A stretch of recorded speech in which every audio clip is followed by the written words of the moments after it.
আবু হুরায়রা রাদিয়াল্লাহু তাআলা আনহু বলেন, আল্লাহ নবীর চুলগুলো একেবারে কোকড়ানো ছিল না, আবার লম্বা ছিল না।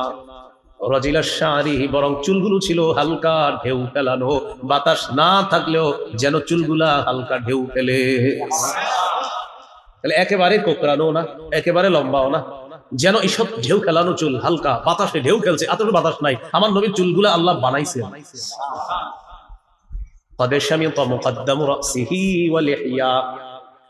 সামনের কয়েকটা চুল, কয়েকটা দাড়ি পাকছে, কয়েকটা চুল আর দাড়ি পেকে গিয়েছিল। কানা ইদা দাহানা লাম ইয়াতাবাইয়ান, নবী যদি তেল ব্যবহার করতেন তাহলে ওই সাদা চুল দেখা যাইতো না, তেল দিলে সাদা চুলটাও দেখা যাইতো না। ওয়া ইদা শাইসা রাসুহু তাবাইয়ান, আর যদি চুলগুলা তেল দেওয়া না থাকতো, একটু এলোমেলো থাকতো, তাহলে ওই সাদা চুল প্রকাশ পাইতো।